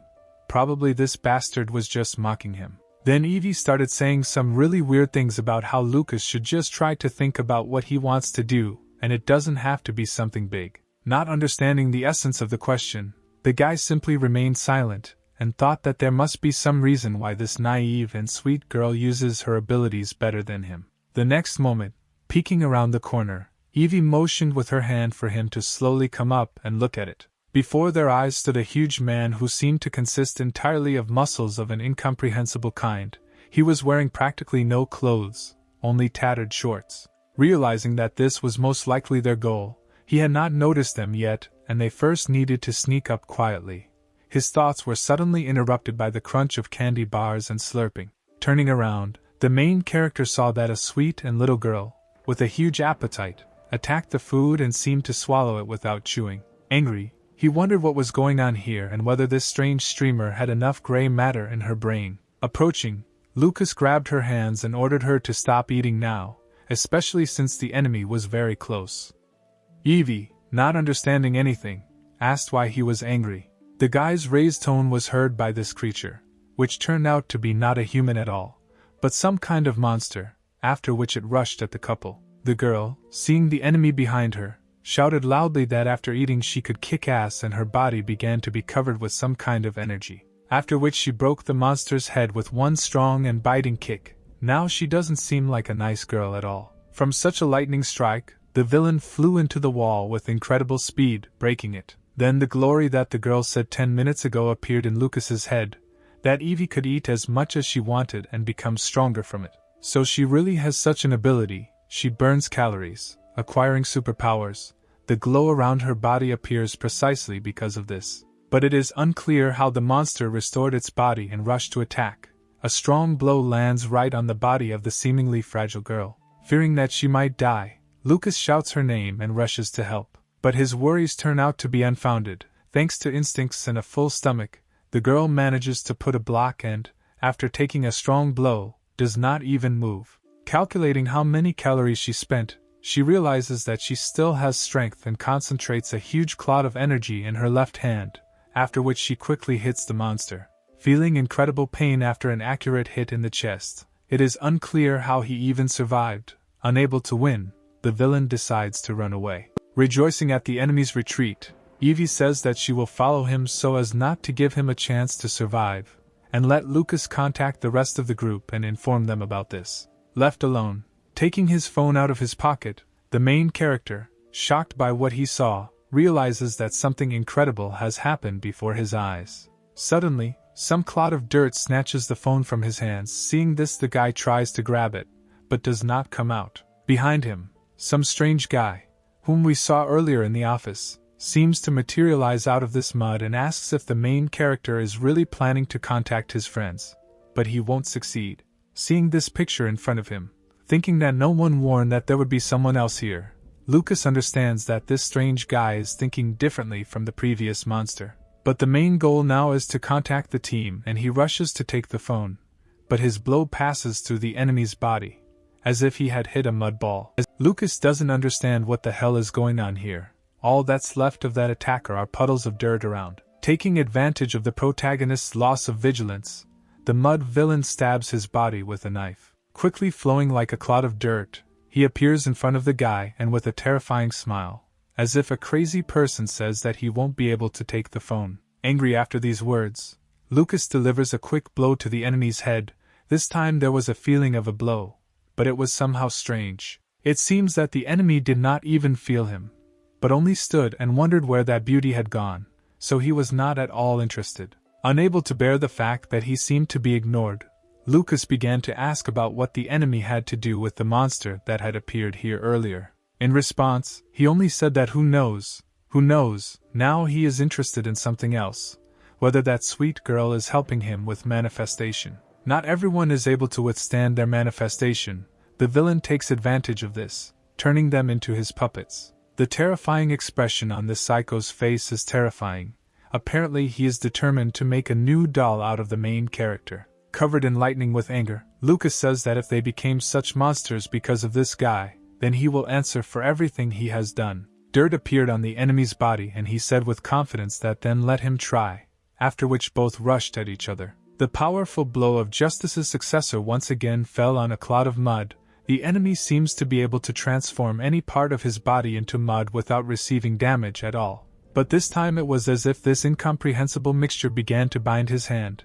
A little more, and he would not even be able to move it. The next second, the opponent collected a bunch of dirt in his mouth and, like a machine gun, began to shoot it at Lucas. As soon as he dodged, the guy felt a sharp pain in his hand. The dirt squeezed his hand like a vice. Trying to remove it, nothing happened. Seeing these attempts, the psycho said that there was no way to remove his dirt. As soon as it stuck, it became stronger than medical plaster. Although it may not be that strong, who the hell cares? His throat became huge and ugly, after which he fired another burst of mud bullets. This time it was not possible to dodge a couple of projectiles. Now the other hand is shackled, It is becoming more and more difficult to move. It seems that soon he will collect all his dirt and lose. Then the main character decides that in order to win he needs to shorten the distance as soon as possible and go into close combat, after which he rushes at the enemy. Smiling, the enemy says that this is a good idea. But he will not be able to win, since he has already collected a lot of dirt, and his movements have become slow. As if not hearing the provocations, Lucas concentrates all his strength in his hand. It suddenly frees itself from the shackles of dirt, and one can feel the incredible energy emanating from the guy. The enemy seems to have been caught by surprise, his eyes looking in surprise at the approaching fist. Really hit it, thought the main character, but the hand again flies through the body of the strange enemy. There is still a smile on the terrifying face. He even stuck out his tongue and said that it hurt, but that was not enough. Lucas's hand seemed to be stuck in a hardened wall. He couldn't free it. It was a special trap of the enemy. After which he shouted that he was not so frail and began to beat the main character with many quick blows. Having almost lost consciousness, Lucas felt a sudden surge of strength and, in a rage, launched a powerful blow towards the enemy, almost putting an end to the confrontation. Suddenly, a huge titan consisting of a pile of muscles appeared in front of the mud psycho. Its ferocious mouth let out a deafening scream and rushed forward headlong. The guy was distracted and received a powerful blow, which made him fly several tens of meters. A timely block saved his life. Looking forward, he thought that this monster had also been a human before. How vilely this crazy person was acting. Without showing weakness, with a smile, the villain realized that the guy was strong and the last blow almost killed him. The pain inside seemed to be tearing him apart. Having collected himself, the psycho said that the fight was kind of boring. There were a huge number of similar ones in his memory, and Lucas would be next. Angered by these words, the main character realized that this monster had killed many people, deprived them of their minds and made them his army. At that moment, another turquoise-colored creature appeared behind the psycho. It looked much uglier than the previous ones, probably because of the time spent in this guise. But this is not the end. Looking back, there were two more of the same converted monsters standing there. Then the villain said, slowly moving away from Lucas, that he was tired of messing around here and he would go to that beauty. It would be more fun with her, and now his charges would deal with him. As if having heard an order, the collars on the monsters began to tear. It seemed that they were holding back their real monstrous power, since the enemies seemed to be transformed and became more powerful. At the same moment, an incredibly powerful attack hits Lucas. He miraculously manages to jump away, and the monstrous force of the blow creates a crater in the asphalt. Being completely at a loss, because there are 4 huge big men against him, the main character is looking for ways to emerge victorious from such a difficult situation. 2 monsters are flying at him at once. It seems a little more, and they will simply crush the hero. Dodging this attack, he receives a hard blow to the back. The blow seems to pierce him through and Lucas falls to the ground. Subsequently, now all 4 attackers literally beat him, hitting every centimeter of his body. It seems that all his insides will soon begin to bleed. But despite this, incredible power seems to awaken in Justice's successor. Complete indifference is read in his eyes. The feeling of pain has left him. Charging one incredible attack after another, the fists absorb more and more energy, imbuing the wielder with monstrous strength. Having surrounded the main character, the villains try to attack at once and take him by surprise. But he fights off all attacks and even strikes back. The next moment, 2 big guys with their joint efforts throw Lucas several meters back. But it seems this only angers him even more, and despite his almost depleted energy reserves, electric spark discharges cover the hero's body. With incredible speed, he jumps on one of the opponents and slams him into the ground, not even giving him a chance to take defensive action. It seems the monsters are starting to feel tired. Loud wheezing comes from their mouths. Gathering in a group, they are preparing for the next attack. Suddenly one of them releases its tongue, which easily breaks through the wall behind the main character. Not expecting that they are capable of such a thing, Justice's successor fortunately manages to deflect the body, almost falling. Following him, the turquoise titanium quickly jumps forward with its legs. Waving its muscular arms, it hits the hero. But Lucas manages to block the blow. But even so it causes significant damage, which slams him into the wall, his strength almost running out. Breathing heavily from a grueling fight, He does not understand how to rally and defeat 4 crazed opponents at once. Before that, he tried to restrain his strength, because he understood that inside these monsters there were ordinary people. At this time, Cutie Eevee caught up and defeated the very first monster.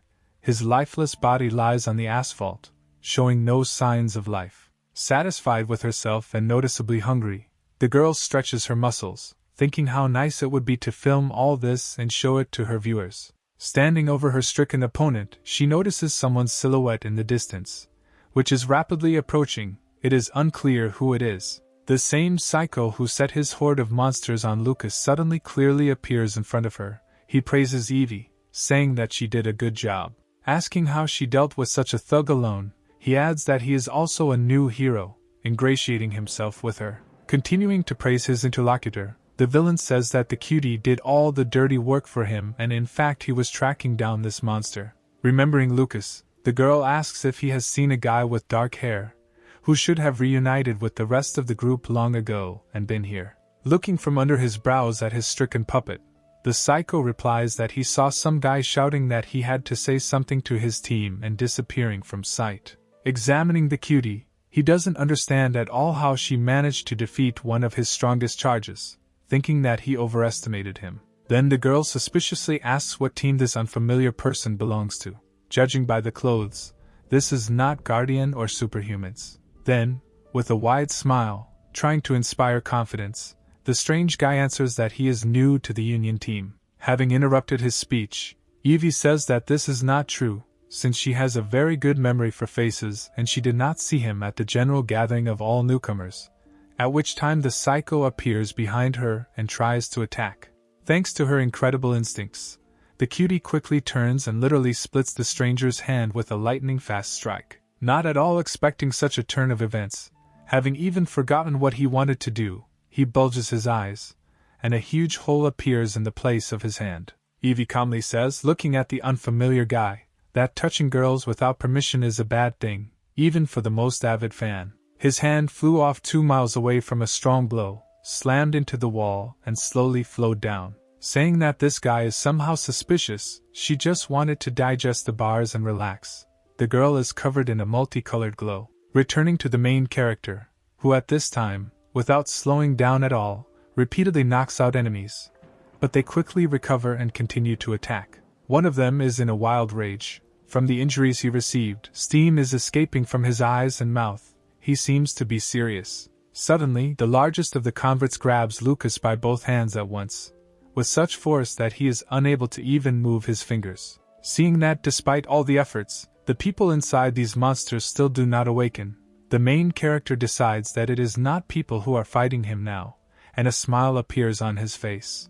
It's as if a bolt of lightning falls on the guy and he is completely covered with thick luminous energy, which only when it appears throws the attackers back a couple of meters. With one hand, Lucas, fighting at full power, literally flattens the arm of one of his opponents, grabs him and lifts him above him. In pain, even such a seemingly insensitive monster screams, unable to resist such a huge inhuman force. With one sharp throw, the main character sends the monster flying with all his might, which on the way bumps into another attacker and they both fly into the wall. It seems their battle is over. Memories suddenly flash through Lucas's head, in which he asked Camila if it was possible to bring the person who had turned back to his senses. To which Thomas confidently replied that now they are just monsters and not a single case is known for certain when the maddened could become human again. They should be killed without hesitation. Having accepted all these words, standing surrounded by the 2 remaining monsters, the main character says that he is very sorry that they were turned into dolls and he will finish with them as quickly as possible. At this time, Eevee, before attacking, asks the suspicious stranger if he really saw her roommate and if everything is okay with him. Answering this, the psycho says that he doesn't know, maybe the monsters are already digesting him.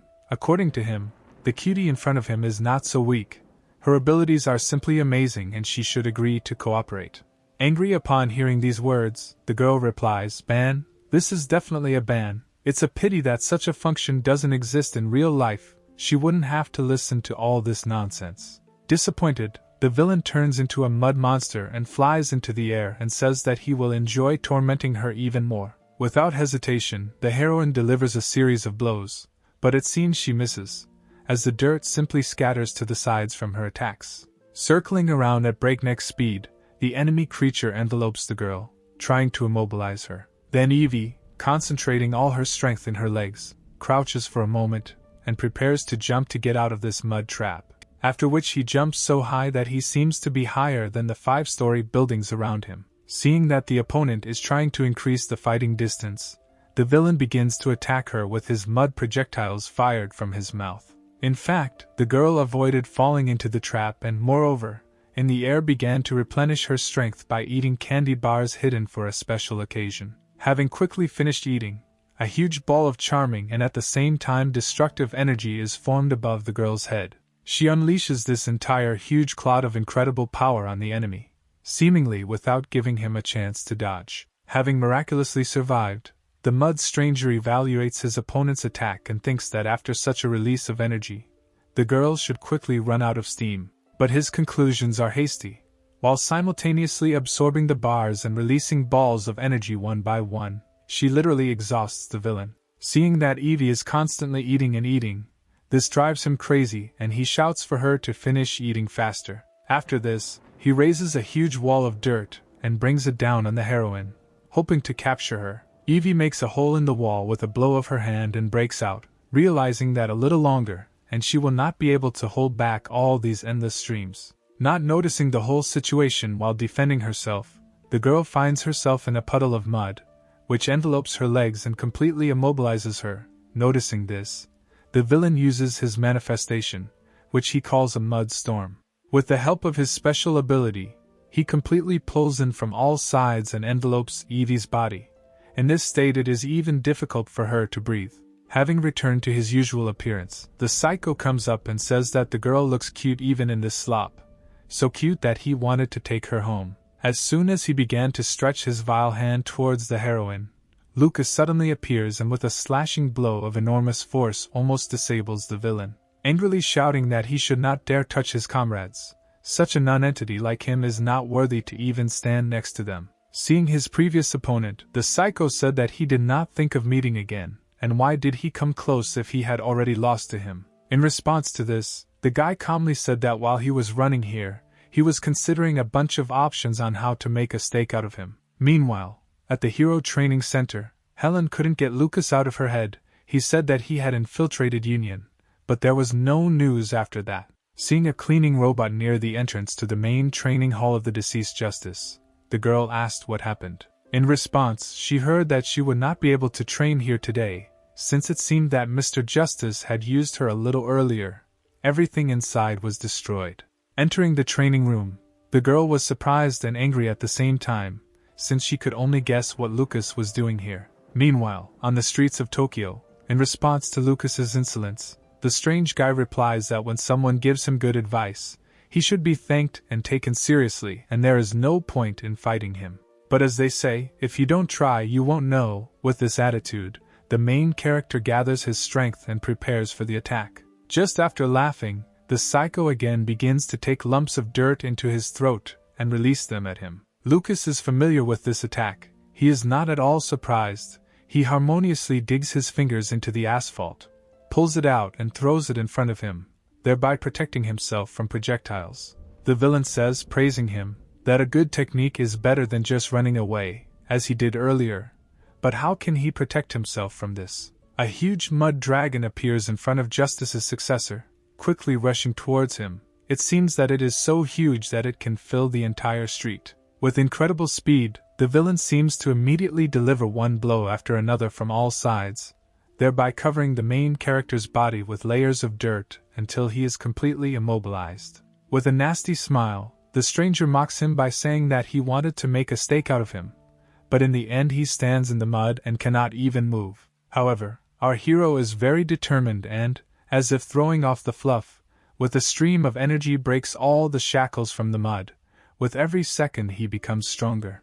Not understanding what is happening, the attacker watches this picture and cannot believe that in just half an hour this guy has become many times stronger. Saying that now his opponent will be in a lot of pain, Lucas kneads his shoulder, which is a little stiff from the mud hanging over it, but now he feels great. The next moment, with monstrous force and speed, he strikes the enemy, breaking all the walls around from the sound wave. The villain didn't even have time to react. He flies away and hits the asphalt a couple of times. Once again, out of despair, he tries to fire mud projectiles from a distance. Then Lucas says that he didn't understand that this is useless, and repels the entire attack with one movement of his hand.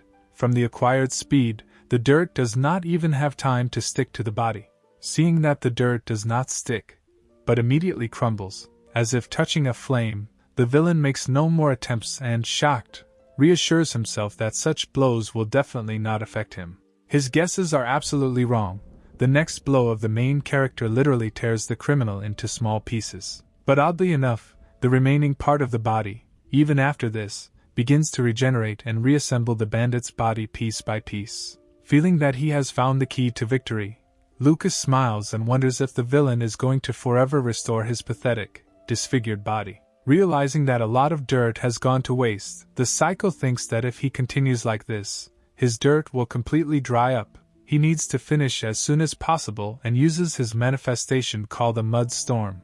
Our hero finds himself inside a huge mud tornado.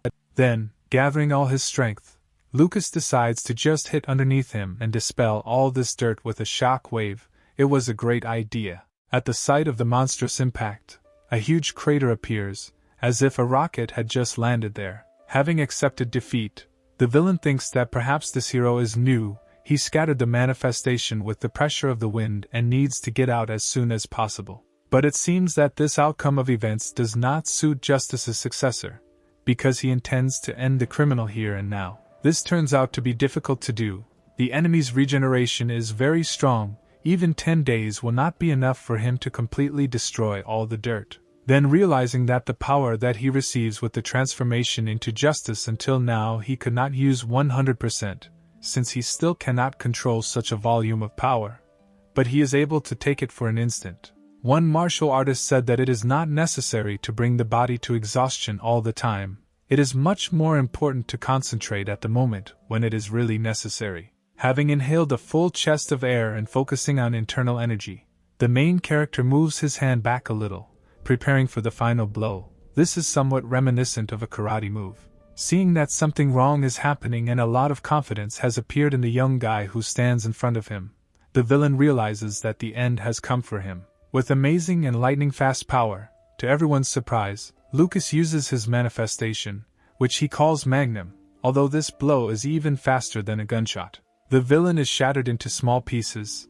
He will no longer be able to recover. The fight is finally over. Meanwhile, the other part of the group patrolled the area, inspecting the surroundings, but so far they still could not find a single villain. Noticing the tension and close observation of Thomas's actions, he asks if Camila is too vigilant and mistrustful of him. The girl replies that now she has no good reason to trust him and asks why he infiltrated the Union team if his goal is to kill villains, which is such a necessity. Saying that the interlocutor is right, Thomas claims that they have not yet achieved such a strong relationship for him to tell all his plans for the future. Suddenly Camilla says to stop and points to a nearby building, showing that only there in the entire area there is a light on, and this is suspicious. Not understanding how this girl noticed this small, barely noticeable light, the guy says that he can check, but there are strong chains hanging on the door. This turns out to be no problem.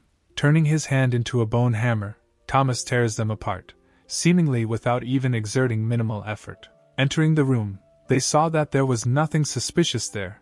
Maybe someone just left and forgot to turn off the light. The guy, looking around the room, finds some strange switch and presses it, but the light does not turn off, which means there is another generator in the building. Camilla notes that there is a secret generator in the office. Something is not clean here. After which she approaches the iron door and, with the pressure of her shadows, rips it off its hinges. Upon entering, fear and surprise appear on the faces of both characters at the same time. There were dozens of capsules with monsters there. Probably this is the same laboratory of that mud psycho that Lucas dealt with. Every small instrument was scattered on all the tables. It seems that monstrous and illegal experiments on people were carried out in this room. Having found documents and records, Thomas reads that hundreds of biological experiments were actually carried out in this ominous place. Listening to him, Camilla notices that one of the computers is connected to the network and is working. Someone must have been here recently, There is a password on the desktop computer. It looks like they'll have to carry the bodies to the team's main building. But suddenly Thomas comes up and starts trying to hack the system and succeeds. Not understanding how he did it, the girl looks suspiciously, but the guy says that according to the data there were 53 subjects in total. Most of them could not stand it and died. Each test subject was from a cast of incompetent people with untapped hero potential, and the scale of the experiments was much worse than he thought. A shadow ribbon suddenly appears in front of the guy and destroys the table. Camila seems angry. She looks at Thomas with dissatisfaction and asks the question how he managed to crack the password so quickly. It seems he is not saying something. At this time, having dealt with the enemy, Lucas remembers the cutie Evie, who seems to be taking a mud bath. Everything seems to be fine with her. Seeing a walkie-talkie on the asphalt, which apparently remained from that mud guy, the hero picks it up, and from there comes the question if everything is okay with Bruce. Realizing that psycho with dirt was named Bruce and he has an accomplice, Lucas responds, turning into a criminal, that everything is fine and he dealt with the petty heroes. In response, information is heard that a group of 2 people went inside the secret laboratory, and the person on the other side of the radio filled everything there with explosives. Realizing that the 2 people who came in are Camila and Thomas, the main character tries to find out where this place is and gives himself away. Transforming back, Lucas realizes that his comrades are in danger and need to find them as soon as possible. Meanwhile, after Camila's question, Thomas appears to attack her, turning his hand into a bone fist. But in fact, he quickly moves behind her and repels some strange attack, thereby saving the girl. It seems that there is someone else here besides them. The bones on Thomas's hand quickly broke as soon as they touched this toxic green liquid. At this time both heroes notice some strange man. The same liquid flows out of his hands. After it hits the wall, it immediately destroys all the walls, as if exploding them. Debris scatters throughout the room and almost covers Camila, and Thomas pushes her away with his foot, saving her from death. But unfortunately he doesn't have time to jump away and is covered by a huge piece of the wall, from under which blood splashes. A stranger's face appears from the shadows and he calmly reasons that this is the same Camila in front of him. He heard that she was sent on a mission by the Union team. The embittered girl shouts that since he heard about her, he came here in vain and attacks him with many shadows at once. But the enemy, kicking the ground, materializes his toxic green solution around himself and neutralizes the attack released by Camila. After which she says that this is the last place the girl visited, since death awaits her.